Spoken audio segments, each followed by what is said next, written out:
আপনি দেখছেন news now, আমরা জানি কোনটা খবর।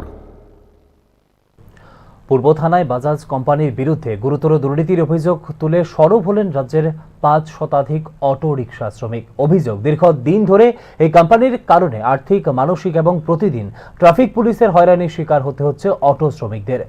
বাজাজ কোম্পানি পারমিট ছাড়াই অটো দেওয়ার প্রতিশ্রুতি দিয়ে শ্রমিকদের কাছ থেকে এককালীন ২০ থেকে ২৫,০০০ টাকা করে অগ্রিম আদায় করেছে বলে অভিযোগ শ্রমিকদের।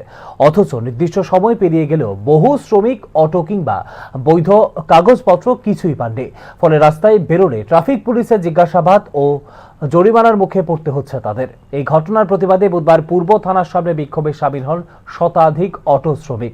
শ্রমিকদের পক্ষ থেকে বিষয়টি নিয়ে পূর্ব থানায় বাজাজ কোম্পানির নামে দায়ের করা হয় মামলা। এই কোম্পানি পরিকল্পিতভাবে অটো শ্রমিকদের সঙ্গে প্রতারণা করেছে।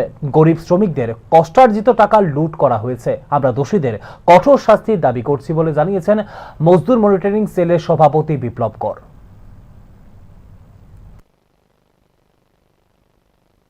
যে আমাদের এখানে শোরুম আছে, ওনারা গত 4 মাস 3 মাস ধরে বিভিন্ন পারমিট ছাড়া অটো মানুষকে দিয়ে দিচ্ছে। যেখানে নিয়ম আছে, সরকারি নিয়ম, যে পারমিট ছাড়া কোনো অটো বের করা যায় না। সেই জায়গায় 500-র উপরে অটো ওনারা দিয়েছেন, সেই লিস্ট আমাদের কাছে আছে।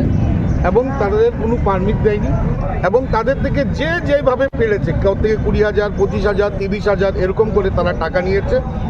আজকে তারা 4 মাস ধরে ভুগছে এবং এই অটোগুলো এইভাবে দেওয়াতে কি হচ্ছে, তারা বিভিন্নভাবে বাড়ি থেকে বেরোচ্ছে, বেরোনোর পর তাদেরকে ট্রাফিক করছে, তাদের ফাইন হচ্ছে, তাদেরকে আর্থিকভাবে নানাভাবে তারা সমস্যার সম্মুখীন হচ্ছে।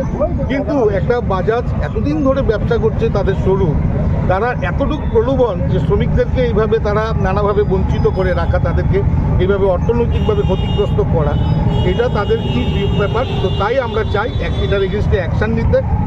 যে 500-র অধিক যে অটো শ্রমিকরা যারা আজকে এই কষ্টটা পাচ্ছে, তাদের হয়ে আমরা আজকে এফআইআর করব বাজাজ শোরুমের এগেনস্টে এবং বাজাজ শোরুম ইমিডিয়েটলি বন্ধ করতে হবে এবং সেটা কৈফিয়ত দিতে হবে সরকারকে এবং তারপর তারা যেন খোলা হয় সেই হিসাবে